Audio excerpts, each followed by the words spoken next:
Hey, salut tout le monde. Je m'appelle Tommy Godette. Je suis un animateur, humoriste, un petit peu occupé. Et depuis quelques mois, je suis plus présent sur Facebook à essayer je sais pas comment dire ça, de redonner ses lettres de noblesse à quelque chose qui peut de mieux en mieux se cibler comme étant l'espèce de consensus raisonnable de gros bon sens. Je sais que j'ai l'air un petit peu fraîchi et de me lancer des fleurs, mais c'est une zone qui est très vaste, hein, l'espèce de discours social. Je dirais qu'il est attaqué un petit peu de toutes parts, hein. La désinformation prend une place qu'on avait certainement vu venir, mais à ce point, j'en doute beaucoup. Les opinions sont rendues utiles à ébranler des systèmes politiques. Je pense que aussi il y a de plus en plus d'impact sur la santé publique, dans le sens que les anti-vaccins, depuis déjà une douzaine d'années, l'OMS considère qu'on s'en va que c'est un grave problème à la santé humaine générale. Et là, on le voit dans notre vie. Avant, c'était juste comme faites attention, hein, ce que l'OMS nous lançait. Et c'est un petit peu dans le but d'essayer de combler peut-être certaines lacunes dans ma manière d'agir en ligne et dans le discours, je ne sais pas comment dire ça, mais officiel, sérieux, que j'ai décidé de lancer sur mon Facebook une invitation pour trouver des personnes qui connaissent le domaine de la dérive radicalisante, on pourrait dire, qu'on surnomme de plus en plus, et sûrement à tort, des conspirationnistes ou des complotistes. C'est un très grand panier. Et j'ai été très content de voir que c'est deux bénévoles de longue date de mon bel organisme, de notre bel organisme, qui se sont offert, hein. On a Tommy Collin-Vallée qui termine présentement un doctorat en. Peut-être tu peux nous présenter un petit peu ton domaine de spécialisation, Tommy, Ben parce oui, que ben oui. si je suis entouré de personnes sérieuses qui connaissent ça, moi je suis un bénévole qui a fait un petit peu de relation d'aide, mais c'est eux autres qui vont amener la valeur pédagogique utile, profonde, hein. C'est Tommy Collin-Vallée et Maxime Paquette. Donc, excuse-moi, Tommy Collin, de t'avoir coupé et valez-nous ça, man. Tu vas pardonner, Tommy, merci. Dans le fond, moi, je suis donc Tommy Connet-Vallée, je suis doctorant en psychologie pour profil de recherche et intervention à l'UQAM. Mais ici, je suis présent pas en titre de psychologue ou de futur psychologue, mais à titre personnel. Quand on disait tout à l'heure qu'on connaît notre domaine, je dois être très, très humble par rapport à ça. Je suis pas un expert dans le domaine du complotisme ou donc de la dérive qu'on voit actuellement. Par contre, je suis je dirais plus un bon spécialiste de la recherche, hein. Je suis capable de bien faire mes recherches et quelqu'un de curieux aussi. Donc, je suis ici pour plus essayer de comprendre ce qui se passe et non pas pour donner finalement des pistes d'explication toutes faites. Alors, je pense que c'est un phénomène qui est extrêmement complexe et aussi complexe que le nombre de personnes qui croient à des théories de conspiration. Donc, je suis plus dans cette posture où j'aimerais bien être ici avec vous pour vous présenter plus des réflexions, donc des explications dans le sens, parmi plusieurs, il y en existe vraiment beaucoup qui pourraient nous aider à mieux comprendre et plus à l'écoute de ces gens-là aussi pour les aider aussi. Réagir de la bonne façon, hein. C'est un travail, en fait, ce qui se passe là. On n'a même pas encore de titre pour le show que vous écoutez. On ne sait même pas combien il va en avoir, mais ce qui est sûr, c'est qu'on est les trois super intéressés à créer des ponts et à explorer un petit peu ces dynamiques-là qui sont en train de changer notre monde pour tout le temps, j'ai l'impression. C'est quelque chose d'assez conséquent qui est en train de se passer. La désinformation a un impact certain et ben, notre chum Maxime Paquette aussi, qui est impliqué déjà, hein, peut-être pas directement là-dedans, mais dans la facette psychologie qui nous intéresse. Peut-être tu peux te présenter, Maxime? Ben oui, ben moi de mon côté, je suis psychologue de formation et puis également actuellement, je suis professeur à l'Université de Montréal au département de psychologie. Mais comme tu as mis, je suis vraiment ici à titre personnel, puis c'est un intérêt personnel là, pour moi de mieux comprendre puis de pouvoir, si on veut, contrer la désinformation. Euh, Ce que je trouve qui est important de dire aussi, même principe que pour Tommy, dans mes recherches ou dans mes intérêts actuels, je ne peux pas dire que j'ai développé une expertise sur le complotisme en tant que tel. Puis il faut comprendre de toute façon que le complotisme, c'est un phénomène qui est extrêmement complexe. Donc, avoir plusieurs disciplines, plusieurs personnes qui y réfléchissent, je pense que c'est la bonne chose à faire. Puis de mon côté, en termes d'expertise, mais à travers là, l'ensemble de mes travaux, ben, je me suis questionné par rapport à des dimensions psychologiques, à des dimensions plus cognitives en lien avec comment ça peut attirer une personne, ça, la pensée complotiste ou la désinformation. Donc, moi, je me dis, je pense que ce qui est intéressant dans ce qu'on est en train de faire là, c'est que si on cherche à mieux comprendre qu'est-ce qui est en train de se passer avec une personne là, qui est séduite par les théories du complot, ben, ça peut nous permettre d'être beaucoup plus empathique, d'être moins en réaction, puis aussi de réaliser qu'il y a une personne là, derrière ces croyances-là. Et puis, comme Tommy le disait, il y a énormément de profils, il y a plein de possibilités. Euh, donc, peut-être qu'ensemble, on va pouvoir, dans nos discussions, avoir une meilleure compréhension de qu'est-ce qui peut prédisposer. Et puis, puis sans prétendre là, qu'il y a une cause absolue ou qu'on va arriver avec une recette. Mais voilà. J'aime beaucoup ça, cette nuance-là, parce que c'est sûr que si on explore un sujet aussi compliqué, aussi sérieux, que des répercussions concrètes dans la vie de beaucoup, beaucoup de gens, je pense que même si on a des professionnels, des gens qui sont rendus au bout des études disponibles dans ce domaine-là, même comme Maxime qui forme les prochaines personnes qui vont étudier ce sujet-là, je ne pense pas qu'on va sortir des phrases magiques toutes faites, des trails que si tu as suivi, c'est sûr que tu vas pouvoir aider. J'insiste là-dessus, on fait ça en toute humilité, les trois.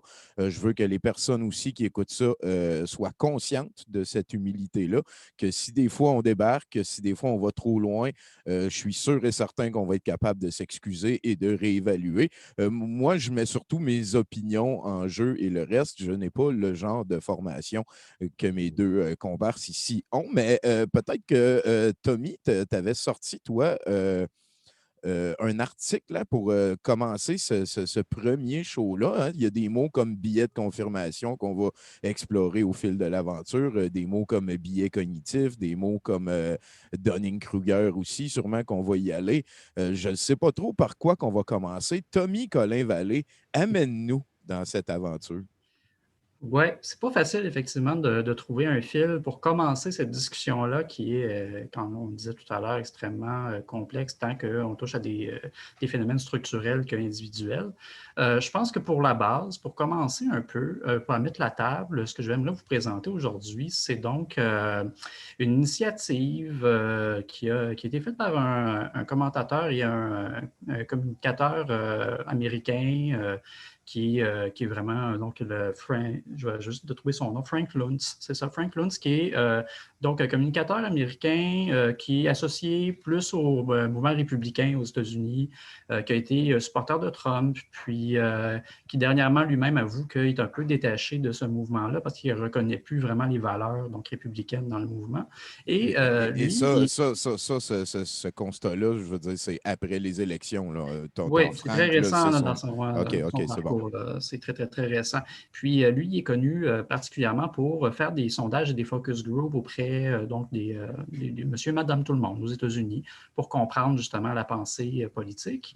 Et dernièrement, donc avant l'investiture de Joe Biden et aussi 2 jours après l'investiture de Joe Biden, a fait des focus groups dernièrement. Et je pense que c'est intéressant de parler de ce cas-là parce que M. Luntz est capable de justement poser des questions, écouter les gens qui sont justement dans cette croyance que Trump il va revenir, que finalement, il n'a pas terminé son mandat, puis que c'est tout une supercherie, tout ça. Puis, donc, dans le focus group, ce qu'il fait, c'est qu'il pose souvent des questions d'une manière très, très humble et très à l'écoute des gens. Puis, ça nous permet de vraiment comprendre finalement qu'est-ce qui se passe dans la psyché de ces gens-là là, qui croient dur comme fer à Trump. Là. Surtout que si c'est un focus group comme ça, souvent, il y a plus qu'une personne qui pense la même affaire. Donc, tu peux comme créer, je dirais, une chambre à écho artificielle. Souvent, les gens peuvent se sentir un petit peu plus à l'aise, s'ouvrir un peu plus, aller un peu plus loin dans leur train de pensée. Tu avais l'air de vouloir parler, Maxime, excuse-moi. Ben, en fait, ce qui est super intéressant aussi de ces groupes focus-là, c'est que M. Luntz est capable d'arriver avec des questions ouvertes, qui permettent d'avoir l'opinion des personnes. Et puis, malgré qu'on pourrait croire que dans ce groupe focus-là, c'est une chambre à écho, je pense que le fait d'être partisan de Trump, ça, c'est le point commun entre ces personnes-là. Mais on peut voir que quand l'animateur pose ces questions, il y a même de l'agitation qui survient. Ils ne sont pas nécessairement tous d'accord ou ils n'ont pas nécessairement toutes la même raison d'être partisans ou la même vision.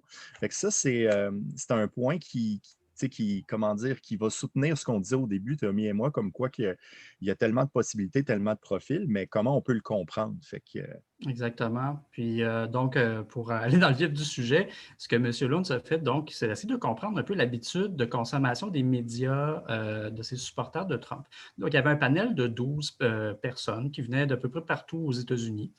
Et elle leur a posé des questions sur quels médias vous consultez, pourquoi, etc. Puis, ce qui est quand même assez étonnant, puis qui peut un peu expliquer comment non pas pourquoi on devient complotiste, mais comment on peut tranquillement tomber ou glisser vers ces Ouvrir croyances-là. une fenêtre, ouvrir une Oui, ça porte, ouvre là, une genre fenêtre. développer un début de curiosité, mettons. C'est ça. C'est OK. que d'emblée, oui, effectivement, il y a un des problèmes qui pointe, c'est qu'il y a un très faible niveau de littératie médiatique chez ces personnes-là.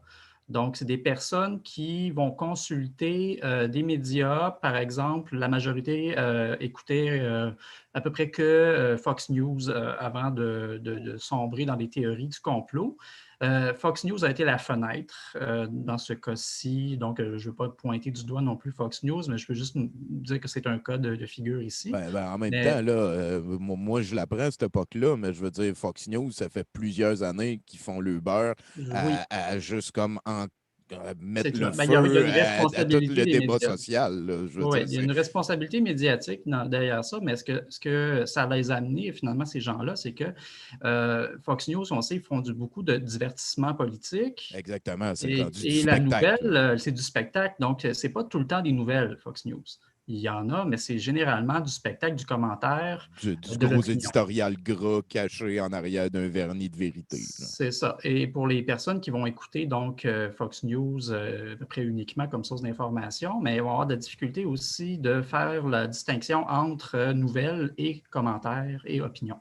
Donc, ils vont Et prendre les opinions comme des shit! nouvelles. Oh fuck, ça, je l'aime, ça, ce nœud-là.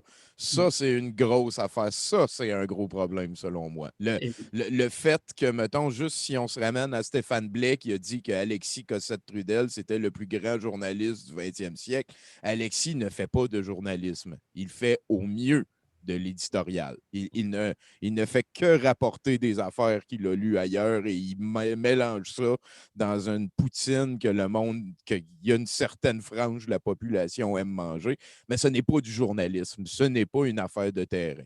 puis ça ne veut pas dire que c'est pas bien qu'il y ait du commentaire puis de l'opinion. Ben C'est non, que ce qui vient un peu dangereux là-dedans, c'est que c'est pas transparent et c'est pas facile non plus de faire la part des choses pour donc ceux qui vont consommer ce genre de produit-là.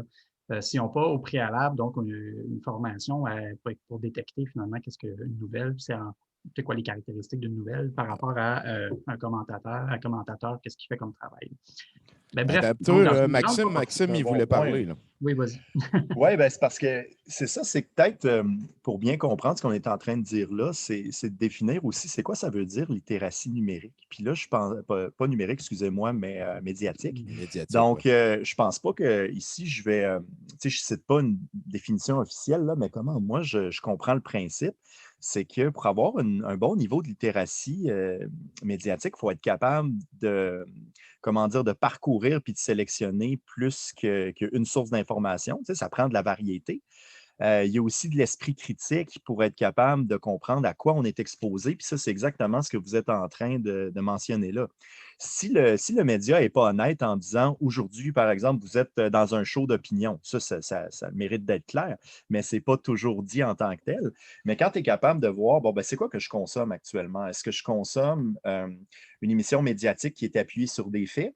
Est-ce que je vais même être capable d'aller vérifier ces faits-là? Parce qu'on a pu voir, tu sais, par exemple, dans le documentaire Hold Up, où on a, semblerait-il, des données, mais c'est des données qui sont utilisées de manière assez biaisée. Documentaire, hein, Maxime? Ouais, bon, De documentaire. Ouais, des données on va y utilisées, aller. oui.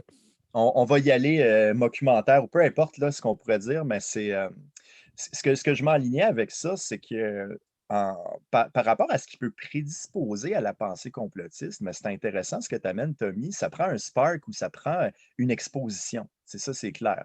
Fait que mais moi, j'essaye de penser des catégories, tu sais, de facteurs, puis là, on en a une qui est en lien avec l'éducation de la personne. Donc, on a ici la littératie médiatique, mais je trouve elle est vraiment beaucoup reliée aussi avec la littératie scientifique.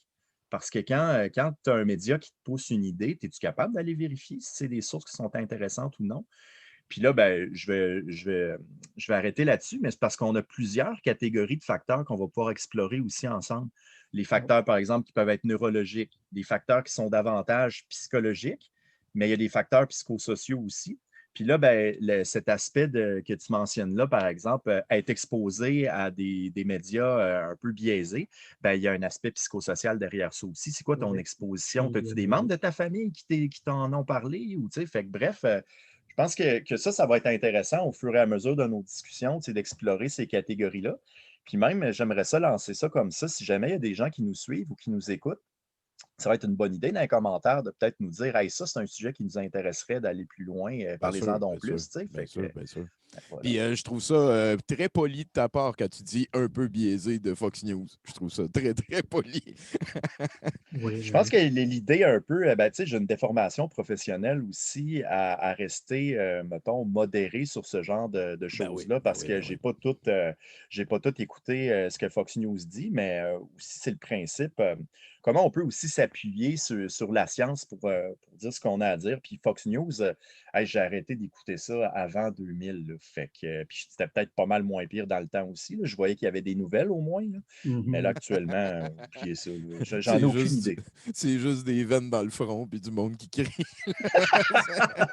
OK. Bon. Ben, c'est ça. Moi aussi, je pense que c'est important de ne pas attaquer le contenu parce que là, Ben on oui. peut tomber sur une pente glissante vraiment rapidement, puis de s'attaquer plus au processus, hein, essayer de chercher plus à définir qu'est-ce que ça peut faire sur les gens, plutôt que de dire qu'ils n'ont pas des idées auxquelles on adhère ou pas. Là. Ben oui, ben oui. Puis sinon, je veux dire, c'est pas parce que, mettons, Fox News ferme, ça veut pas dire que tout est réglé dans 2 ans. Là. Non, puis Si ça prend cette forme-là, Fox News, c'est parce que c'est un symptôme. C'est parce qu'il c'est y a du monde exactement qui ça. veut écouter de ça, parce qu'ils répondent à une demande. Eux autres, ils sont une offre, ils veulent faire de l'argent, ils veulent du monde qui clique. Fait qu'ils font ça parce qu'il y a du monde qui clique, mettons. Mais là, Mais j'irai plus loin aussi, Tommy, parce qu'on a juste comme rentré par la fenêtre là, pour l'instant. Là. Le phénomène est beaucoup plus dangereux que ce que j'ai nommé jusqu'ici. Je pense qu'il y a une habitude de consommation qui est à regarder de plus près, effectivement. Puis je pense que même dernièrement, il y a eu des sondages sur des habitudes par génération là, de consommation de médias. Et un des gros problèmes, c'est que finalement, à peu près toutes les tranches d'âge, sauf une, qui est à peu près les 30-40 ans, ne consomment qu'une seule source de médias. Donc, les plus vieux voilà. ils vont consommer seulement la télé. Je pense que donc les quarantaines là, vont avoir un peu plus de variété. Et après ça, on tombe dans les médias sociaux comme Facebook, Twitter, Instagram et YouTube. Donc, le danger, c'est pas le média en tant que tel, c'est le fait de ne consulter qu'un seul aussi. La variété. Tu Il sais, n'y a pas de puis variété. j'aimerais ça dire aussi, tu sais, il me semble que ça peut être correct aussi de s'exposer à quelque chose comme Fox, par exemple, parce que quand on est en train d'essayer de comprendre nos sources d'information, ça peut nous en prendre des contre-exemples ou d'avoir de l'opinion, de savoir qu'il y a des gens qui pensent comme ça. C'est un fait intéressant. Mais là, ensuite, est-ce que ça doit être le fait qui prime ou est-ce que c'est la vérité? Là? Ça, c'est une autre game. Là. Fait que, tu sais, moi, quelqu'un qui dit, bon, ben, chaque opinion est aussi valable, ça c'est une autre pente glissante là, qu'on peut partir, mais ton opinion personnelle est valable pour toi. Après ça, est-ce que cette opinion-là a une valeur sociétale, scientifique? Est-ce que c'est dangereux ce que tu amènes? Bon, ça, c'est une autre game. Là. Ça devient aussi rapidement ça. On est un petit peu à cette époque-là. Moi, j'ai eu un beef dernièrement avec un chaman vibratoire en Ben ligne voilà. qui, lui, il a dit dans sa vidéo, arrêtez d'aller voir la médecine traditionnelle, allez voir les soins énergétiques. Et ça m'a vraiment choqué, comme ils disent en France, là, pas choqué comme on dit au Québec. Là. Mais tu sais, de voir ça, de voir qu'un gars sans impunité, sans avoir à rien redonner, sans avoir les diplômes appropriés en viennent à un constat qui me semble qui peut être très nocif pour n'importe qui a confiance en cette personne-là. Et ben voilà, hein, je pense que sinon, on peut un petit peu résumer cette amorce de discussion avec le mot curiosité. J'ai l'impression que ce qui manque dans les gens qui se satisfaisent d'une seule source, ça peut être la curiosité. Puis après ça, ça peut être aussi le billet de confirmation, d'en venir à se sentir bien, d'entendre des opinions qu'on sait qui ressemblent aux nôtres un peu plus. C'est de protéger aussi sa chambre à écho, de ne pas avoir à revenir sur ses questionnements. Ça Plein de va vite en modèles. sapristi, un coup rendu là. Je veux dire, de quoi qu'on jase, Tommy? Là? Ben, c'est sûr que si on va aller un peu plus loin, je pourrais juste terminer en disant que, pour revenir à mon petit focus group, qui est une étude de cas, hein, finalement, ce n'est pas représentatif de la population, mais ça permet au moins d'avoir une première prise sur qu'est-ce qui se passe.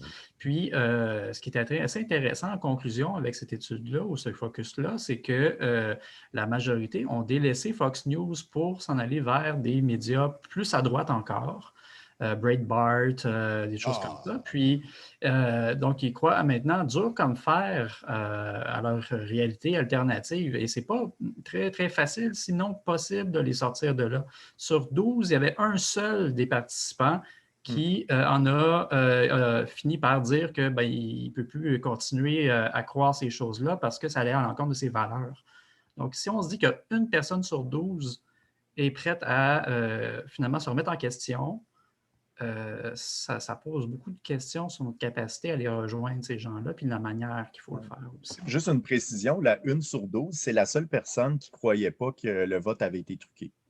C'est ça. C'est quand il a demandé, dans le fond, si on recomptait comme du monde qui pense que Trump a gagné, ben 11 ont levé la main sur 12. Oh! Fait que, Hey, ça va être long à ramasser, ça, là. Je veux dire, ben, puis en même temps, moi, peut-être que ma réalité, je la fonde aussi sur les médias que j'ai lus, les choses que j'ai croisées, mais je veux dire, il y a une espèce de consensus qui est de mon bord dans cette affaire-là. J'ai l'impression de nier beaucoup moins d'affaires que les personnes qui croient que Trump a gagné, mettons, dans le processus. Ça peut-tu être un élément de réponse d'en venir? Parce que là, on va rapidement vers faire confiance à quel média puis de quelle manière. Puis, je veux dire, au-delà, la question, c'est faire confiance. Je pense qu'il y a le gros du problème, puis pourquoi il y a une pente qui glisse aussi vite que ça, c'est justement un problème de confiance, autant dans les institutions, donc les grands acteurs sociaux, que ce soit les politiciens, les économistes qui sont dans la finance, ou même les scientifiques, les experts. Donc, il y a un grand problème au niveau de la confiance envers ces gens-là. Donc, on va leur prêter des intentions négatives.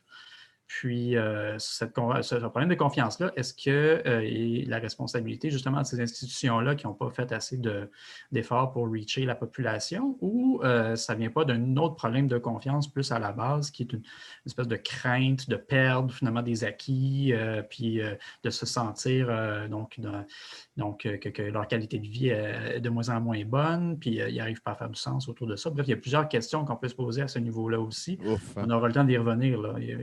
oui, il y a tellement de facteurs qui peuvent mener vers une perte de confiance, mais c'est ça, c'est qu'à la base, comment dire, qu'est-ce qui peut séduire ou qu'est-ce qui peut amener une personne? Tu sais, j'en parlais tout à l'heure, une chose que j'ai lue récemment d'un professeur de Bruxelles qui s'appelle Olivier Klein, il parlait de trois grands types là, de raisons ou de besoins derrière là, la pensée qui va être complotiste, mais il y a premièrement l'aspect d'avoir un certain contrôle tu sais, sur notre vie parce que, veux pas, quand on est en contexte pandémique, on s'entend que, bon, à différents niveaux, c'est inconfortable.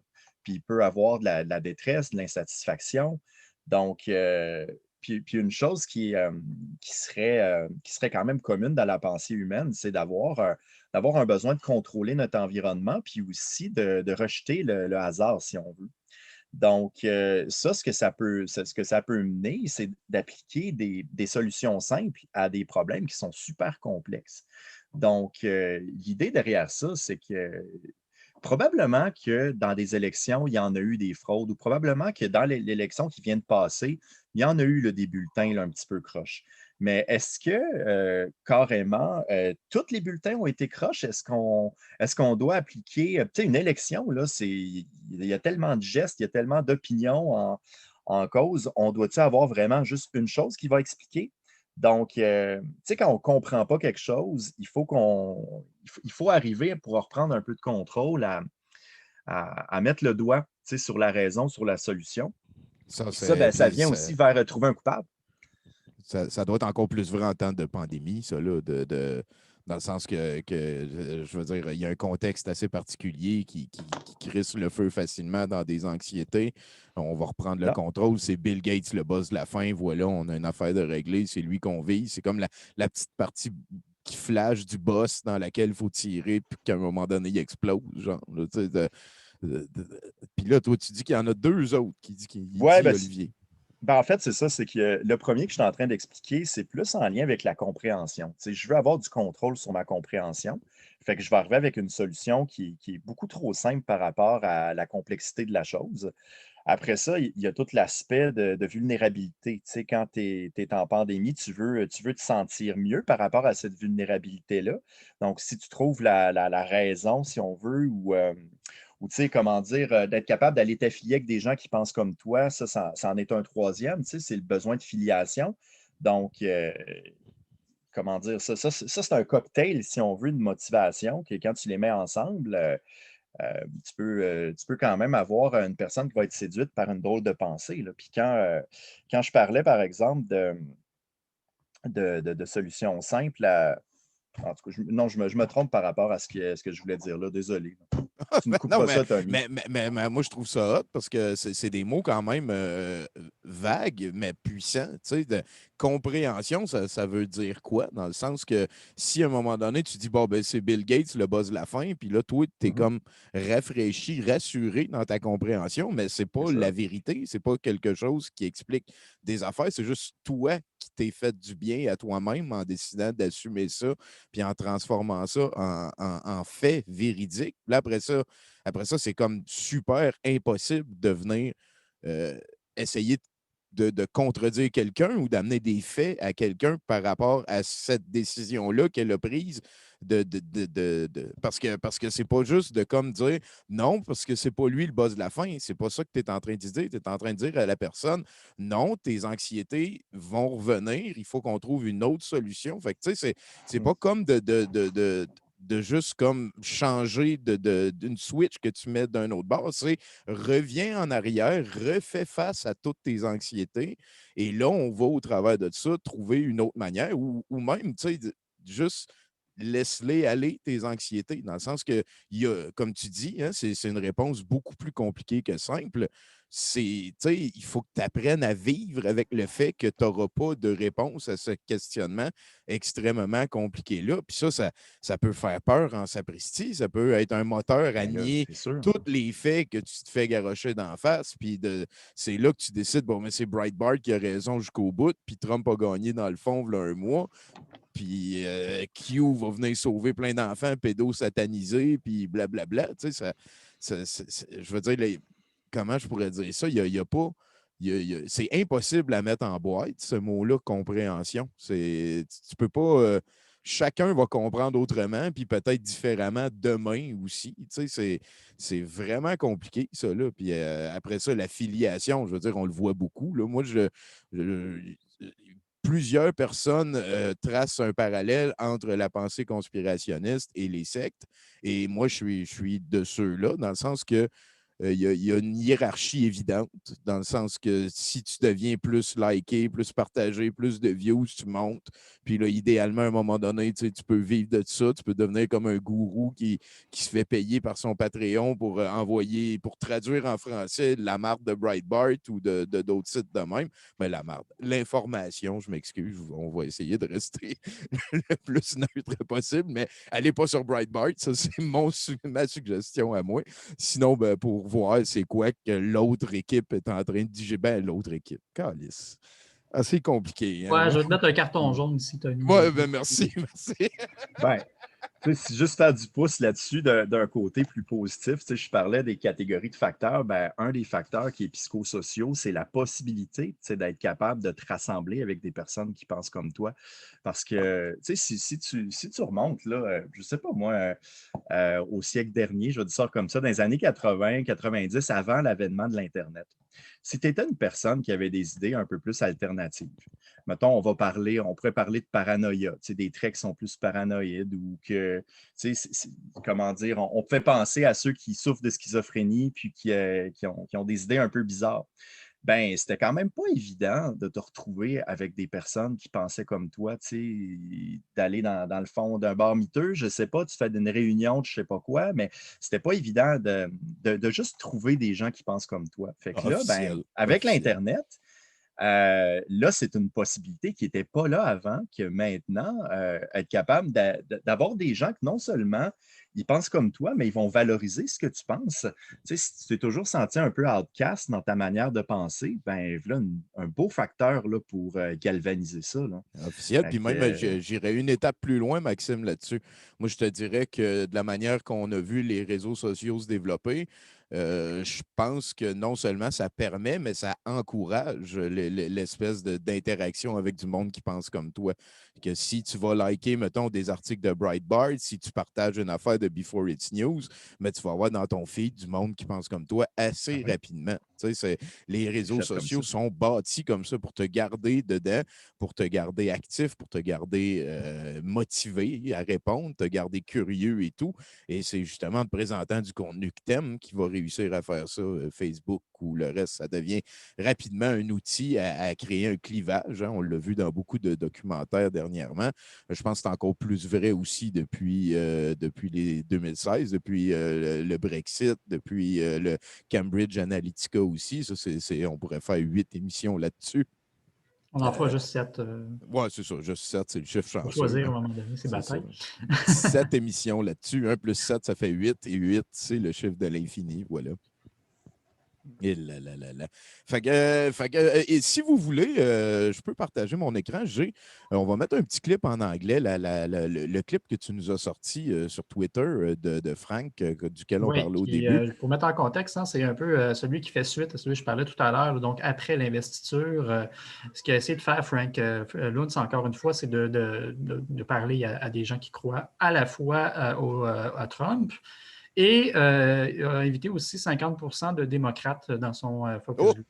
oh boy. Hein, puis, Le contrôle se perd assez rapidement, merci. C'est pas très long, je pense que c'est un 2 minutes 20, puis ça vaut vraiment la peine de l'écouter. Donc, je te laisse peser sur play. avec plaisir, on écoute ça. 24 hours from an inauguration of a new president. Give me a word or phrase to describe the United States of America the day before we have that inauguration. Harold. Turmoil. Camille. Seeking solutions. Jim. Divided. Lisa. Deceased. Deceased. Oh my God. Amen. Stephen. Lost. Spencer. Delusional. This is awful. This is awful. But Lisa, yours is the worst of all because you said deceased. Mm. I believe Why? deceased. Well, because I do believe the election was stolen. I don't believe there will ever be another free and fair election again in this country, Right. which means there will be absolutely no voice for the people. The Constitution is going, if it's not been Dead and gone. ready, it's already up in flames. It'll be gone by noon tomorrow. And Spencer, I'm watching your face. I'm looking at you shaking your head and explain to me what's going through your head right now as you listen to Lisa. How appropriate my word delusional was. That's exactly what I'm talking about. You have people who have chosen to completely ignore facts and reason for fantasy and wild delusion. That's not true. Really? Yeah. That is not true. I think he's absolutely right. 100% agree. There are Yes. people who are That is not true. and are in. We're looking at the facts on the ground, and What Biden has facts? already agreed. What facts He's do you going need to to pack see? the courts. He's What going facts to do you pack need the to see other than the courts and the state He's going to pack the courts. certifications? Court He's going to hasn't bring said in anything. regulation. He's going to bring in regulation that's going to strangle business. He's going to do Right. things through the bureaucracy of the government. He's going to change the rules in Congress so that Democrats will be able to steal elections from this point forward. And just look at House Resolution Bill number 1. Look at House Resolution Bill number 1 before you laugh at me. Et ça, Pristi, hein, c'est... Ouf, c'est... Puis, je veux dire, souvent, le Canada, on a les contre-coups de ces mouvances politiques-là qui sont aux States et on sent ça monter ici aussi, cette espèce on dirait, je ne veux pas virer bleu contre rouge, là, mais on dirait qu'il y a comme beaucoup de victimisation au travers de cette interprétation de la réalité-là. Il n'y a personne qui dit on a juste perdu les élections, on a gagné celles d'avant, on peut gagner les prochaines, on avance. C'est fou comment Trump a réussi à déteindre sur toute sa base, là, de nier qu'il avait perdu. C'est grave, il y a des répercussions. Là. Moi, la madame qui dit qu'on ne pourra plus jamais gagner d'élections, calme-toi, bébite, là, tout va bien aller. Là. C'est de la victimisation, Ben, c'est comme une pensée qu'ils n'ont pas seulement perdu une élection, ils ont perdu plus que ça, ils ont perdu une façon de vivre. C'est comme s'ils ont perdu un monde. Ouais. Il ne reviendra pas jamais parce qu'il va être corrompu. C'est ça. Donc, ça attaque la représentation du monde. Mais tu sais aussi, moi, je pensais à différents facteurs psychologiques qui peuvent amener à avoir des idées qui sont réconfortantes parce que je pense qu'il y a quelque chose d'émotionnel derrière ça. Puis, tantôt, je disais, quand on parlait d'avoir des solutions simples à quelque chose de complexe, c'est que, veux pas, on a parlé de l'anxiété aussi tout à l'heure, puis ça, c'est quelque chose que dans notre profession, Tommy et moi, des gens qui sont très anxieux puis qu'on veut les amener à évoluer, ben, une des choses à faire, c'est de comprendre qu'on n'a pas toujours les réponses. L'anxiété, entre autres, c'est quand on manque de contrôle sur une situation, il y a de l'inconnu, c'est inconfortable pour toutes nous autres, puis on n'est pas toutes équipés à dealer avec ça de la même façon. Fait que quand vient cette incertitude-là, ben ça prend une manière de l'arranger. Puis une de ça, c'est de trouver un coupable ou trouver une raison. Puis là où je m'enlignais, c'est que par rapport à la victimisation, c'est qu'on se rend compte, il y a un concept psychologique là, qui vient de Rother, c'est le locus de contrôle ou le lieu de contrôle. Ce concept-là, c'est que quelqu'un qui a un lieu de contrôle ou un locus interne, c'est une personne qui va penser être capable d'avoir un effet sur son environnement. De par mes actions, je peux arriver à avoir une meilleure situation ou je peux arriver à faire du positif. C'est une personne, un locus interne, c'est quelqu'un qui se responsabilise peut-être même trop de son existence. Potentiellement, parce que ça tu as un bon point, Tommy, c'est que je vais arriver avec le locus externe, puis trop de chacun des deux bases, c'est pas mieux. Ouais, voilà, si par exemple, de dire on agit trop mal comme population, je m'auto-flagelle parce qu'on a voté pour un tel, il ne faut pas aller aussi loin que ça. Dans le locus externe, c'est que c'est des personnes qui vont plus croire au destin, penser que les choses arrivent pour une raison. Ils vont chercher aussi des causes externes. Plutôt que de dire bon, c'est de ma faute ce qui arrive, ben, on va chercher la faute de quelqu'un d'autre. Fait qu'on voit dans les personnes qui, si tu as de l'anxiété, tu cherches à avoir une vérité, donc appliquer une pensée simple, rajoute-toi une personne qui a en plus un locus de contrôle externe, ben ça, c'est un bon cocktail pour chercher la cause externe, puis on fait donc pitié, puis on n'y arrivera jamais. Là. Fait que, puis ça, c'est des facteurs. Tu peux avoir un locus interne puis croire à toutes sortes de fadaises aussi. Là.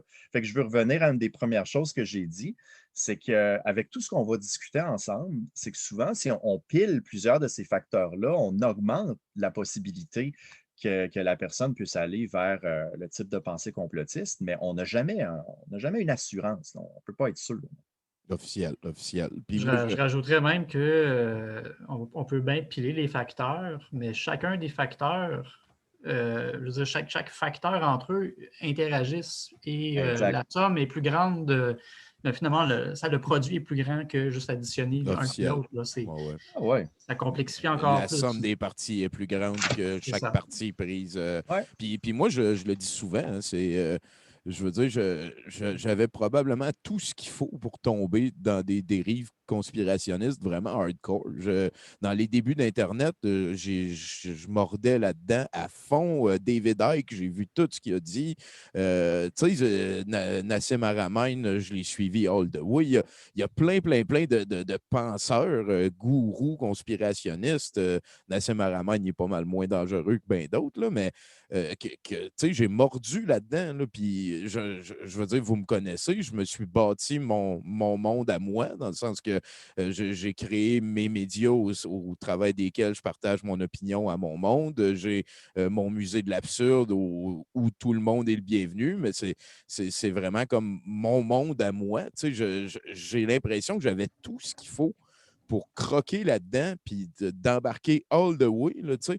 Puis ça ne m'est pas arrivé. Puis savez-vous quoi? Je me considère chanceux en rétroactif que tu sais, j'aille. Parce que, tu sais, c'est correct d'être curieux par n'importe quelle histoire. Tu sais, dans mon speech que j'ai fait au dernier Mercronspi, j'ai mis en relief le fait que L. Ron Hubbard, il a écrit de la science-fiction boboche, puis à un moment donné, il y a du monde qui ont pensé que c'était la réalité, puis c'est à ce moment-là qu'il est devenu un gourou d'une nouvelle religion. Avant, c'était un auteur de science-fiction boboche. Tu sais, il savait peut-être même pas que c'était pour devenir tout ça. Quand il a écrit ça, c'était peut-être pas ça le plan, mais à un moment donné, lui, il est devenu victime de son locus interne, peut-être. Si il y a, tu sais, je lance ça vraiment comme ça, là, on n'est pas en train de faire la psychologie d'un gars qui est mort il y a plusieurs années, là, mais tout ça pour dire que, Chris, je suis chanceux, puis merci d'être là, les gars, puis Tommy, parle-moi.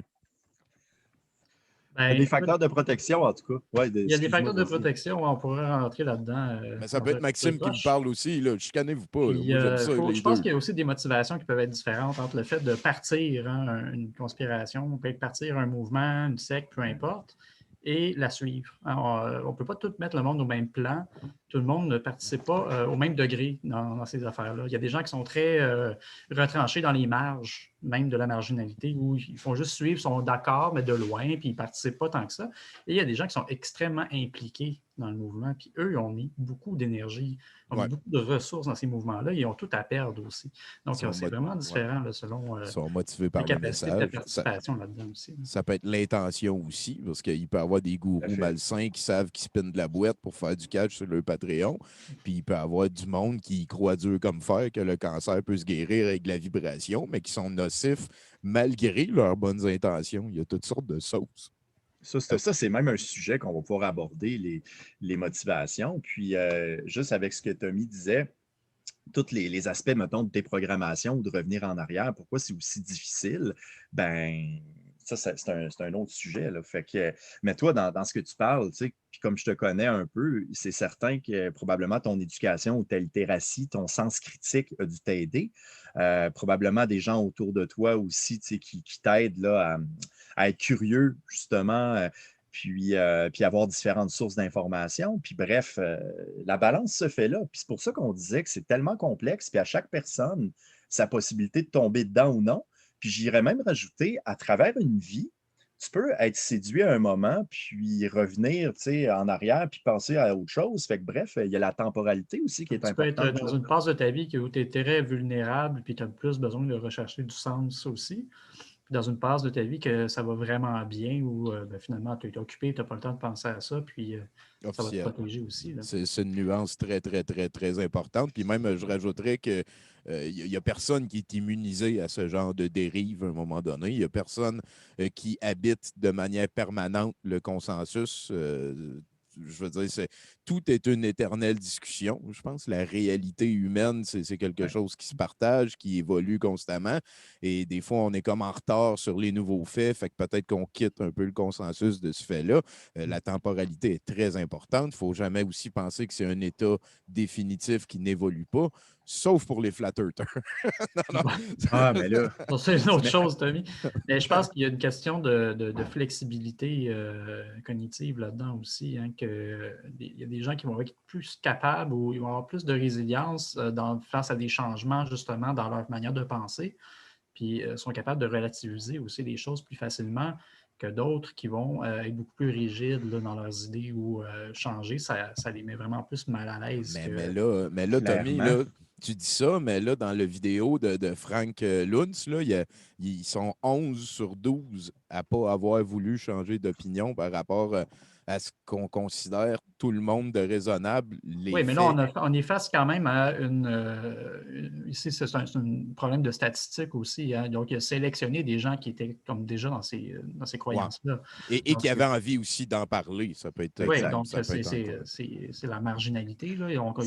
C'est représentatif des gens qui sont dans les conspirations, puis ils sont rendus loin aussi. Là-dedans. Ça sent le biais de disponibilité ou de représentativité. Oui, c'est ça. Je vais spinner en disant, tantôt on parlait de celui de confirmation, mais une autre chose aussi, c'est qu'on a tous nos raccourcis de pensée. C'est un peu ça, les biais cognitifs. Puis pourquoi ils sont là en termes d'évolution? C'est que si on veut survivre, on veut être efficace comme être humain, on ne peut pas toujours réfléchir de long en large là, à tout ce qu'on va faire. Mais par contre, ils peuvent nous jouer des tours. Fait que, est-ce que moi, j'ai tendance à aller vouloir confirmer ce que je pense déjà? Est-ce que le fameux biais de disponibilité, c'est qu'est-ce que je vais me contenter des premières choses pour lesquelles j'ai sous la main? Fait que le fait d'être conscient de c'est quoi nos propres biais en fonction de notre personnalité, de notre exposition en début de vie, peu importe, qu'est-ce qu'on a développé, bien, déjà là, ça permet aussi de déguiser son sens critique puis de se dire, moi, je suis un peu vulnérable à tout ça. Là. Puis, comment dire, je reviens encore, moi, sur tout l'aspect d'incertitude, d'anxiété. Neurologiquement, l'être humain n'aime pas ça, le hasard. Tu veux rester en survie, justement. Il faut que tu sois capable de prédire ce qu'il y a autour de toi. Puis, dans un contexte comme la pandémie, ben, c'est pas évident d'accepter que tu n'en auras peut-être pas de réponse. Tu ne le sauras peut-être pas d'où qu'elle vient. La vie, là, c'est profondément anxiogène, là, dans le sens que si on veut avoir le contrôle sur tout, ça n'arrivera pas. Oh shit, puis tu parlais d'évolution des idées, Tommy, c'est le même principe avec la science. La méthode scientifique, c'est profondément anxiogène. C'est de te dire que la réponse on l'a actuellement. Elle pourrait évoluer en fonction des recherches qu'on va faire. On pourrait même devoir la réfuter plus tard. Donc, déjà, d'avoir ce type de pensée-là, ça l'aide ou ça immunise un petit peu là, contre les idées trop creuses. Mais tu sais, il faut savoir que d'un côté, notre cerveau cherche à détecter les menaces puis à l'éliminer. Fait que l'éliminer, c'est-tu en comprenant mieux? Là, je pense aux travaux de ma collègue Sonia Lupien, qui fait un super job de vulgarisation là-dessus au Québec, mais tu as une menace, tu veux l'éliminer. Fait que si tu comprends mieux la situation, c'est une manière de t'ordonner du contrôle, de donner une réponse facile à un truc complexe. Encore là, tu viens de pouvoir te réconforter. Fait que il y a quelque chose dans la recherche de ces idées-là, selon moi, qui cherche profondément à comment dire, donner du sens dans ce qui ne devrait pas tant en avoir. Là. Officiel. C'est clair ce que je dis là, mais... Oui, non, je suis beaucoup d'accord. Puis aussi, je veux dire, ça peut... Je reconnais facilement un propos conspi, entre guillemets, dans l'idée qu'une des plus grandes forces de la science qui lui permet d'évoluer, c'est d'accepter de s'être trompé par le passé puis de s'améliorer avec les nouvelles données, les nouveaux outils pour comprendre de nouvelles affaires. Et ça peut facilement, cette force-là, être vue comme une très grosse faiblesse pour quelqu'un qui a envie de comprendre son univers, qui travaille de 8 à 5 facile, qui a une routine, qui a un confort auquel il est habitué, puis souvent aussi auquel il a l'impression qu'il a droit.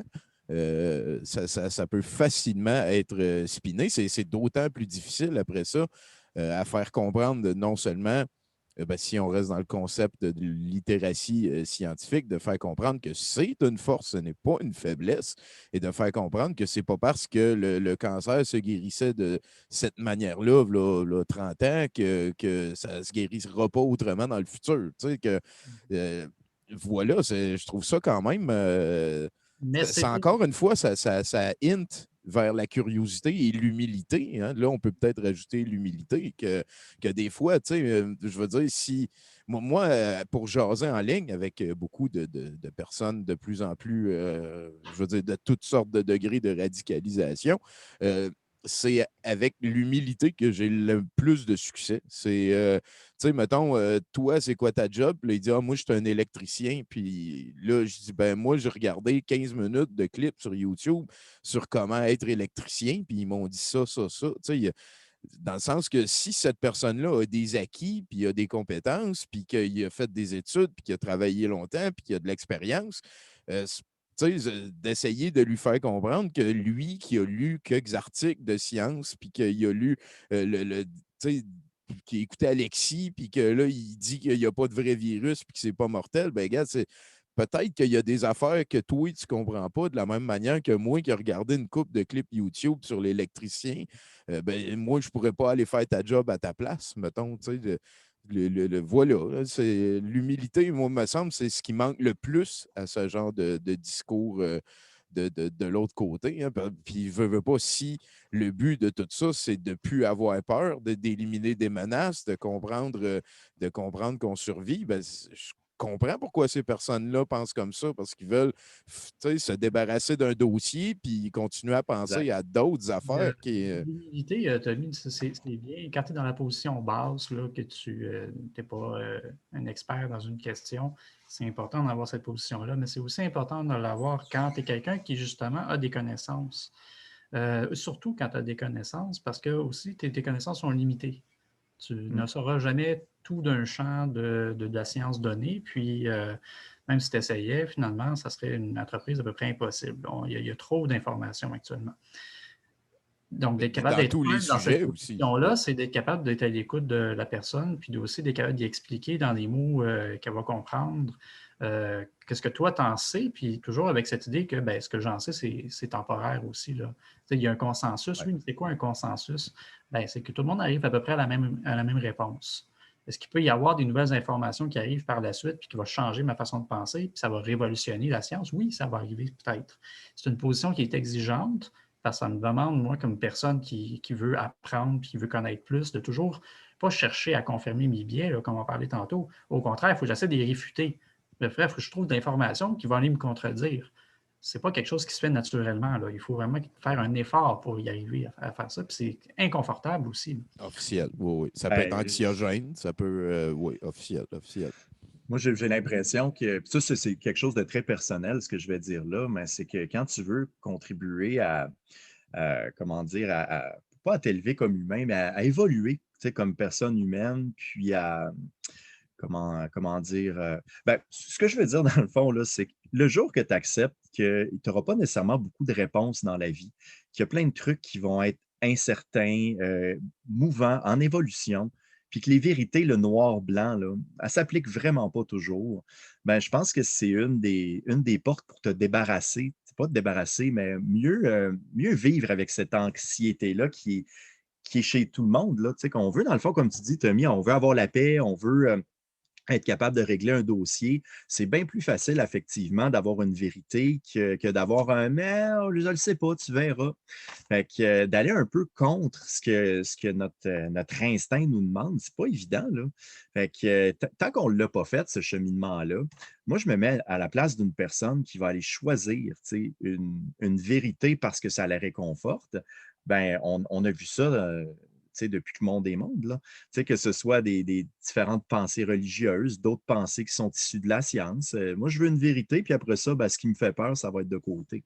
Là, actuellement, d'une pandémie comme ça, il n'y en a pas de vérité. Fait qu'on le sait-tu si les vaccins vont fonctionner? Là, on commence à le savoir, mais il y a quelques mois, on ne savait même pas si on allait en avoir. Fait que ça prenait autre chose pour te réconforter, donc, et ainsi de suite. Et ça apprécie, hein? J'aime beaucoup l'amorce de discussion. Je pense qu'on s'en va dans la bonne direction. Pour retourner peut-être à l'espèce de sujet qu'on a essayé de cibler aujourd'hui, si vous me permettez, je vais mettre la deuxième partie de l'entrevue de Frank Lutz. Ben, c'est pas l'entrevue, l'espèce de groupe de discussion de Frank Lutz. Hey, l'autre s'est capoté, ça a débarqué au début. Il y en a un qui, la madame a dit, c'est genre la troisième à parler, puis elle a dit, bon, ben c'est fini, on ne gagnera plus jamais d'élection, puis les démocrates, ils ont tous perverti le Sénat, puis l'empereur Palpatine va venir voler mes enfants. Là, c'est allé vite, hein, ça précise. Ça va aller encore plus vite, je pense, dans la deuxième partie. Ah ouais, hein? Puis ça, c'est-tu le même groupe qu'on va aller regarder? C'est le même monde? Je crois que oui, mais je ne suis pas 100% certain. Donc, bon, ben voilà. Vous allez voir, le chercheur, c'est lui ici dans le coin. Là. Je vais peser play. Envoyez joue. Envoyez joue maintenant. Fait que, en tout cas, c'est ça, là, mon petit dernier a pogné à la grippe, puis on s'en va dans les erreurs les plus. Te sens-tu en contrôle là, en ce moment? Ouais, c'est ça. Je vais reloader. Oh, il y en a plein. This is America. Congressman Gottheimer asked you a question. And what was the number? $1,400? Person per family. So that could be per kid too. So $1,400 if you make less than $150,000 a year. How many of you support that? Raise your hands. How many of you oppose that? Raise your hands. So a lot more people support it than oppose it. So that means there has to be some Trump voters who support it or some Republicans. Jim, you support it. Kimberly, do you? Yes, I support it. I think people are really hurting, especially in Detroit area, where I'm in Detroit area. People are really struggling. We've been closed down a lot more than a lot of states have. Our restaurants are closed. People are really struggling. We're not like Florida that's open. So I would think that it would benefit some families that are struggling now, especially the waiters, the waitresses, the cooks in these restaurants, because they've been closed for a long time. Kimberly, do you support or oppose this? I would support it with the caveat that I think that threshold is a bit high. I would want it to be much more targeted, perhaps a little bit more for a lower threshold, but I think the idea is a good one, yes. Is there any other Republican who support or Trump voter who supports this? I support it. Okay, Josh, this is a big deal because this is the first time that they're crossing lines. Je pensais que tu allais présenter un autre extrait, Tommy. Ben, écoute, moi, j'ai cliqué sur peut-être le mauvais. Parce que sur le Twitch, moi, je t'en avais préposé un qui était Completely Off the Rails. C'est celui-là que je parlais où il auprès des participants parce que ça ne fonctionne vraiment pas. Ben non, c'est ça. Anyway, je veux dire, pour moi, j'ai pogné le bon la première fois, puis là, j'ai reloadé, puis là, après ça, le billet de confirmation, puis les erreurs les plus pires, puis... Écoute, non, mais tiens, je vais le recliquer ici. On va repartir du début. Je m'excuse pour ça, nos auditeurs préférés. Give me a word or phrase to describe the United States of America the day before we have that inauguration. Harold. Turmoil. Camille. Seeking a solution. Voilà, ça va être lui ici. On y arrive. In my life, not voted straight party ticket, and I voted for Joe Biden for the first time. And I withdrew from the party. I withdrew from the party in December because the conversation that's going on right now is embarrassing to be associated with. Embarrassing. Republicans are embarrassing across the world. I take it let's get back to the facts. None of you listened to any of the hearings. Yeah, somebody please, no, I have to have a question on the floor. Somebody please explain what facts you have that has not been shown. Well, you're not even right listening. now, we don't know. There's no facts out there. Stop. You're just blabbing. You're not even listening to anybody's response. I'm trying to You're not listening to anybody's response. Somebody give a response then. Everybody stop. Did you go and listen to the Georgia hearing? Pamela, stop. Pamela, stop. Camille, everybody. To any of the Georgia hearings? Pamela, stop, or I will disconnect you. Yeah. You will be respectful. You will stop talking over everybody. We don't behave that way in this country. You owe these people an apology because you did not give them a chance. I'm so sorry. Okay. You're gone. Fine. You're going to look so foolish when you're played on TV tomorrow. Say something that makes you look foolish. Go ahead. I've really had it. I've had it with how people behave towards each other. I've had it with the rudeness. I've had it with the yelling and the screaming. Why can't we have a normal conversation? You people dislike Congress because you said they don't get along. Well, you behave the same way they do.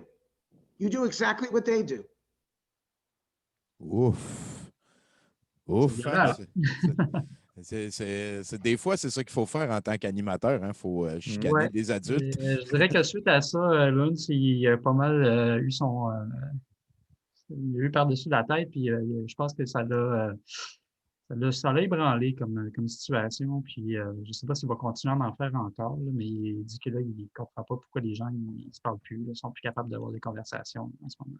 Mais c'est parce que moi je pense pas que c'est égal, cette conversation-là. Je pense pas que c'est fair, dans le sens qu'il y a des gens qui me semblent beaucoup plus loin de la réalité que d'autres, dans le sens que c'est pas un groupe de discussion honnête, entre guillemets, parce que tu as un consensus qui existe, qui est là. Tu sais, on peut pas le nier. Je peux pas embarquer dans la trail de peut-être que c'est Trump qui a gagné finalement. En fait, je vais juste aller plus nuancer. Oui, je t'en prie. Je pense que l'objectif de ça, c'est pas d'essayer de convaincre qu'il y en a qui ont raison, d'autres qui ont tort. C'est pas une joute où il y a des faits, puis il y a des participants, par exemple, qui amènent cette dynamique-là dans le focus group par la suite.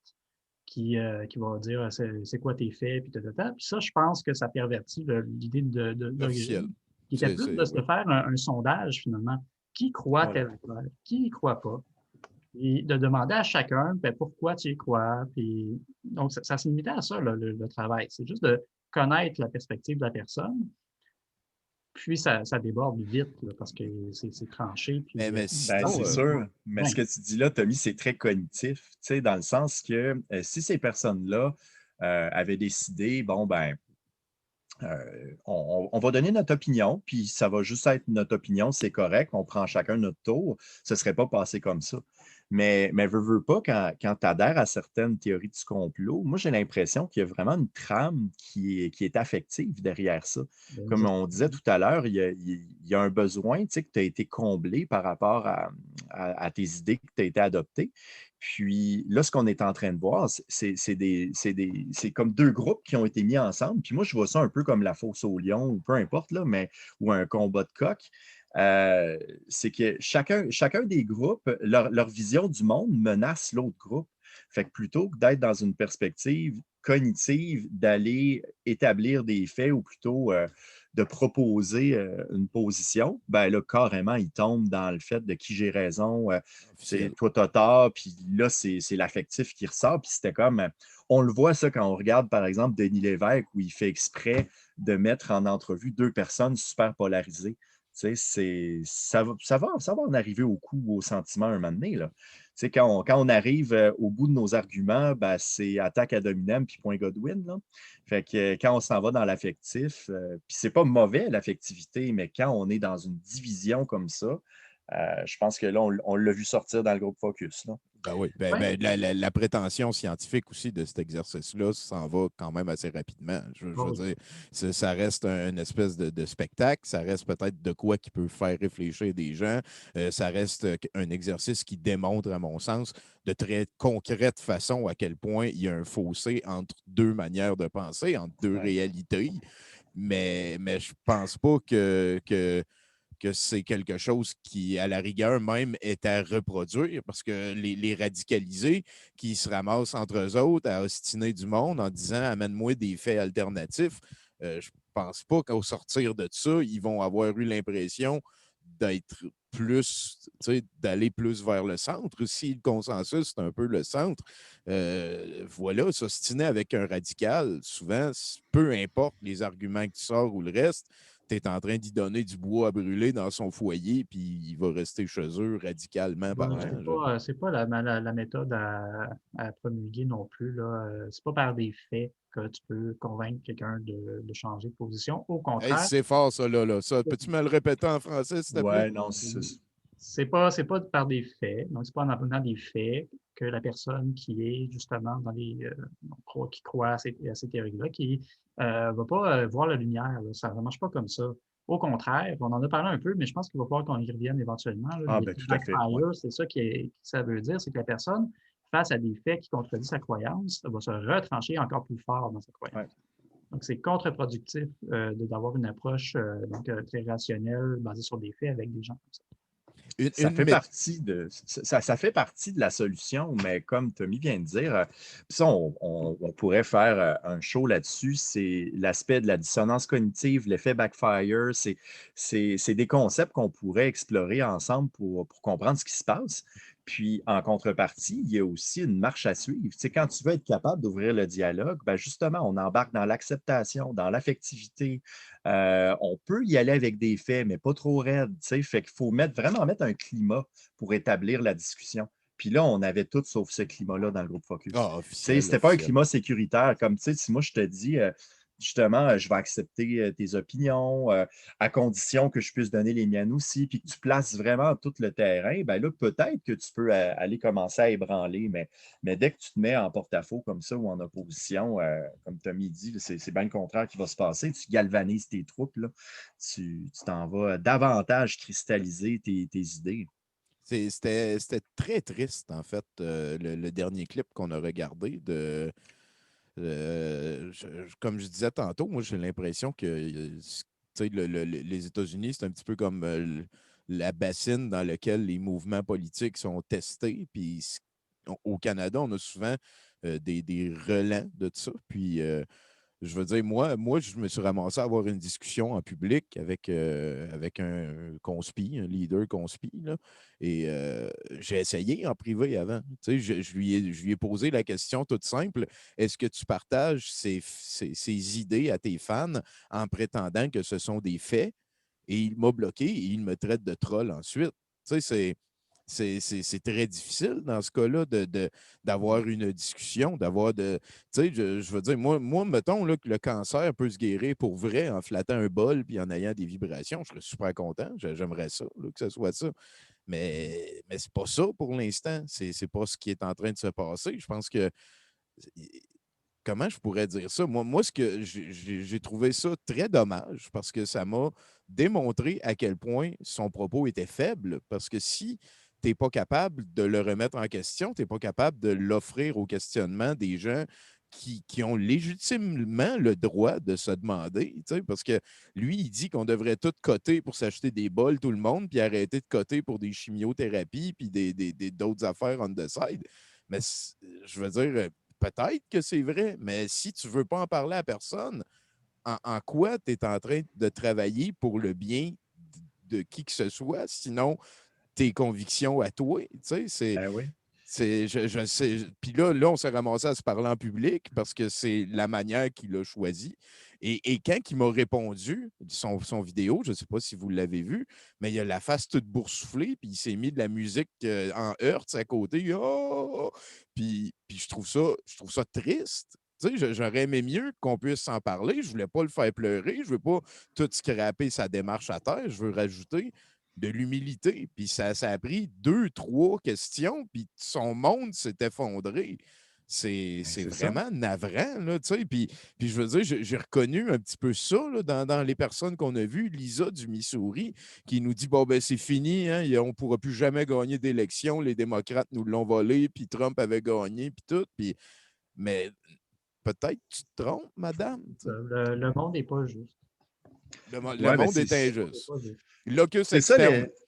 Ça, c'est exactement. Puis quand Tommy parlait de l'effet backfire, c'est ça, c'est que toi, par ton questionnement, c'est que tu remets en question sa vision du monde, ce qui est sa propre vérité ou ce qui... tu sais, je disais tout à l'heure, c'est son exutoire là, pour enlever son anxiété. Là.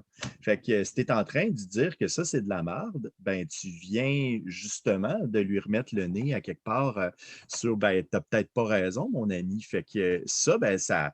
Il y a une réaction affective par rapport à ça. Puis si la personne n'est pas prête à aller dans le doute, dans le gris, ben c'est sûr que si on leur force à aller, ben non, ça ne plaira pas. Puis je pense qu'on a établi qu'une bonne position scientifique accepte de vivre dans le doute, accepte de vivre dans l'autocritique, accepte Constamment. d'aller au-devant des gens qui ne pensent pas nécessairement comme elle. Là, j'ai l'air de justifier mon comportement, mais c'est vraiment pas ça que je veux faire. J'essaie de cibler une manière peut-être pour créer un dialogue avec les personnes qui sont plus fringe, qui ont des idées plus on the side, parce que je suis un des premiers à vouloir de la magie partout dans ma vie, mais il n'y en a pas. Tu sais, c'est toi qu'il faut qu'il a créé la magie. Il y a une différence entre écouter la personne, comprendre que le contenu de ce qu'elle dit, si tu n'es pas d'accord avec ça, c'est une chose. Mais de comprendre que pour cette personne-là, ce qu'elle croit, c'est légitime, c'est déjà encore autre chose qui montre un peu plus d'empathie. C'est-à-dire, je peux être en désaccord avec ta position, mais je peux très bien valider le fait que pour toi, cette position-là, elle joue un rôle qui est important et probablement que sans cette position-là, ça irait vraiment mal dans ta vie, là. Donc, je vais tolérer le fait que tu crois ça, mais si tu es ouvert à en discuter, ben, je peux t'expliquer pourquoi moi, j'y crois pas, mais je veux surtout être à l'écoute de pourquoi c'est important d'y croire pour toi. Donc, Voilà. cette position-là de, ben, je veux juste comprendre ce que tu me dis, puis avec cette ouverture à la discussion-là, peut-être que la personne, tranquillement, va arriver à voir qu'il y a des incohérences, qu'il y a finalement des besoins qui ne sont pas réglés derrière ça aussi. Est-ce que chaque croyance est une béquille à quelque chose? C'est ça qu'on est en train de dire un petit peu? Écoute, ça, là, je pense qu'il y a énormément de religions, de croyances, de philosophies qui peuvent coexister avec un esprit qui est sain. Il n'y a aucun problème là-dessus. Même je pense qu'il y a des bouddhistes qui pensent que si ta religion elle sert à cacher justement comme une béquille quelque chose qui ne va pas bien, ben, c'est que tu n'es pas dans un esprit religieux vraiment. Tu es plus en train de cacher quelque chose. OK, on peut être un mauvais religieux, c'est Ben, ça? c'est ça. On peut. Ah, Il y a pas. C'est pas automatique que je suis croyant ou j'ai une religion, que ça veut dire que ça va pas bien dans ma vie, puis j'ai besoin d'une béquille. Je comprends. OK. Je pense que c'est plus complexe que ça, puis tu peux avoir une spiritualité, puis sans que... Maxime, tu voulais dire quelque chose là-dessus? Ben, qu'il y a des croyances qui peuvent être très positives. Ça peut être des manières de définir notre identité. Tantôt, on parlait de raccourcis de pensée avec certains biais cognitifs. Ben, il y en a qui peuvent nous nuire, mais d'autres aussi qui peuvent nous aider à être plus efficaces. Par exemple, de croire que chaque humain a son potentiel, puis que chaque humain a la possibilité d'avancer, ça permet d'avoir plus une attitude bienveillante, de questionner les gens, d'essayer de croire en leur force. Mais d'un autre côté, si c'est une croyance que tu as à outrance, ben, tu fais quoi avec une personne qui est extrêmement limitée? Plutôt que de l'habiliter puis de se dire « Ah, tu es capable tout seul », non, ça va être aussi problématique. Fait que je pense que c'est ça, les deux côtés sont là, sont là sur la médaille. Puis encore là, voilà, c'est gris ce que je suis en train de te répondre. Là. Fait qu'il n'y en aura pas de vérité avec de vérité absolue avec la croyance. Des gens anxieux nous-mêmes, là, là, cette idée-là que c'est compliqué et que c'est gris. Mais tu sais, pour ta question de comment on les aborde, ça serait tellement un bon sujet qu'on pourrait aborder, par exemple, la prochaine fois. Je pense que ça va être... Qu'est-ce qu'on peut faire, dans le fond? On s'est donné une couple là, de facteurs qui peuvent mener à penser comme ça, puis on va sûrement pouvoir y revenir. Mais un coup que tu te dis que toi-même, tu es en proie à ça, là, toi aussi, tu as tes propres biais. Oui. Puis, mettons que je pars une discussion avec quelqu'un qui a des pensées pour lesquelles je ne suis pas d'accord, ben, c'est à la base, moi, je vais lui dire, c'est peut-être toi qui as raison en passant. Peut-être que oui, l'élection, elle a été fraudée à grandeur. Moi, je suis prêt à prendre le risque. Je pense pas, là, mais si finalement c'est toi qui avais raison, je suis correct avec ça. Fait que, tu sais, déjà d'avoir une ouverture en disant moi-même, je pourrais me tromper, ben déjà là, c'est l'humilité qu'on parlait, on fait des liens. Puis aussi, ben, c'est d'accepter que il va peut-être avoir des nouvelles informations qui vont me faire changer ma position. Ça, c'est l'aspect du gris là, qu'on parlait, puis de la méthode scientifique. Oui. Puis je veux dire aussi, là, on est en train beaucoup de parler de relations 1 à 1, dans le sens que souvent, il y a beaucoup de gens qui vivent des dérives conspirationnistes, ce genre de dérives-là, qui sont, je dirais, très stimulées, guidées, portées par des paroles j'appellerais ça un gourou, entre guillemets, dans le sens que souvent, ça peut être que tu parles à un individu devant toi, mais cette personne-là, sur ce sujet-là, va plus comme peser play sa cassette d'Alexis qu'elle a entendu, puis tout mettre dans le même folder de tu ne veux pas m'écouter parce que tu penses que les médias ont raison, mais tous les médias nous mentent. Ça devient très difficile de créer une espèce de zone neutre au sein de laquelle discuter, une espèce de...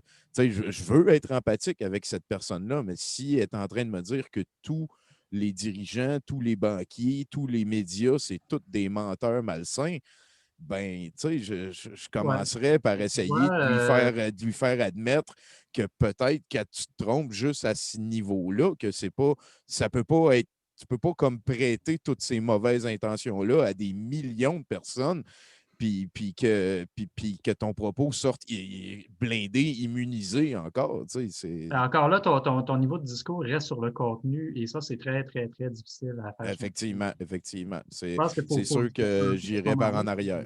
Ouais, puis il faut que... C'est pourquoi qu'elle croit ça, puis pourquoi c'est important, puis qu'est-ce que ça lui fait. Voilà.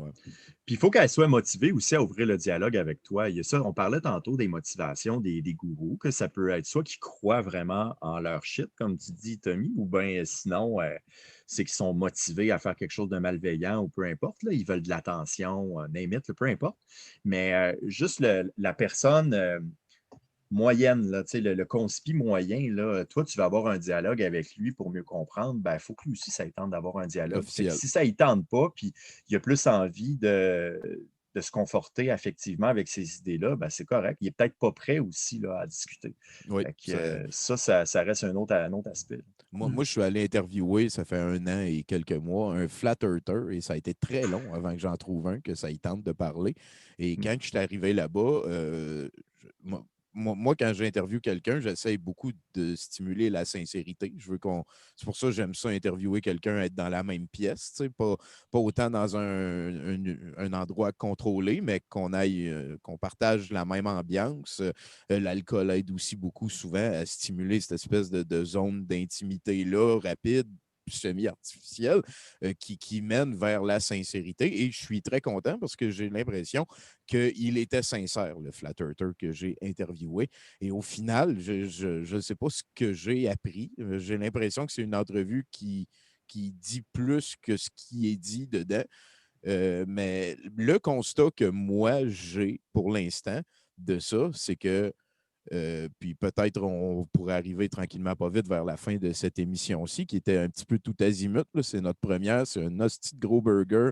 Je suis très content qu'on se le partage à nous trois, les gars. Mais moi, ce que j'ai le plus senti dans ce que cette personne-là, pourquoi qu'elle était rendue à croire à ça, c'était beaucoup un besoin d'attention qui a rapport un petit peu à la filiation que tu parlais tantôt, Maxime, et aussi beaucoup un besoin de personnalité, genre, comme il n'y a personne qui est dans cette zone-là. Fait que, tu sais, c'est comme, il y a quelqu'un qui est fort dans l'équipe, il y a quelqu'un qui est le priest, il y a quelqu'un qui fait de la magie noire, ben moi, je vais aller faire ça pour compléter le party, genre, comme... Son identité, ben ouais. Ouais, c'est ça, comme un besoin d'exister qui se manifestait un petit peu comme ça. Et je me suis beaucoup reconnu là-dedans parce que j'ai longtemps été ça. Ça a été long avant que j'accepte que c'est pas grave si tu n'as pas de super pouvoir ou tu n'es pas unique ou tu n'as pas de personnalité. Puis j'ai l'impression que depuis que j'ai assumé ça, j'ai de plus en plus de super pouvoir puis de personnalité, puis je suis de plus en plus unique. Fait que, voilà. Là, je pense si vous le permettez, on arrête ça pour cette semaine. Écoutez, messieurs, ce fut un honneur de partager cette heure de discussion avec vous. Je vous remercie vraiment beaucoup. Je pense que pour la semaine prochaine, on pourrait, tu l'as mentionné à la fin, Maxime, mais comment entamer la discussion avec un proche qui est comme happé par une de ces dérives conspirationnistes-là, en tenant compte du fait que tout le monde peut tomber là-dedans à un moment donné, qu'il n'y a personne qui est méchant parce qu'il tombe là-dedans, il n'y a personne qui est acheté parce qu'il gagne là-dedans, parce qu'il tombe là-dedans. Donc, voilà, je vous laisse le mot de la fin, Tommy, Maxime. Ben, c'est dans cette événement-là exactement que la discussion va se continuer. Je pense que c'est ouvrir le dialogue, mais comment le faire et dans quel but. Donc, on essaiera de creuser plus finement cette question-là la prochaine fois. Merci. Maxime? Ben, de mon côté aussi, c'est vraiment un plaisir là, de pouvoir explorer ça. Puis c'est encore là vraiment dans un intérêt de pouvoir faire avancer la pensée sur le sujet de la conspiration et compagnie.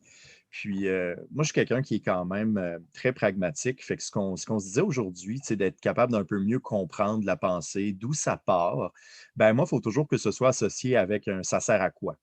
Fait que pour moi, ben, d'être plus empathique, de comprendre qu'est-ce qui est en train de se passer, de comprendre qu'est-ce qui prédispose à être complotiste, ben, tout ça, ça peut me servir après à mieux entrer en relation, puis à chercher à, comment dire, à être capable d'ouvrir le dialogue. Fait que je pense que c'est une bonne progression. Puis s'il y a des gens qui nous écoutent et qui sont vraiment intéressés par des bribes de ce qu'on a parlé, comme certains facteurs qui prédisposent, ben, n'hésitez pas à nous en parler ou à écrire des commentaires. Comme ça va nous orienter aussi dans nos discussions.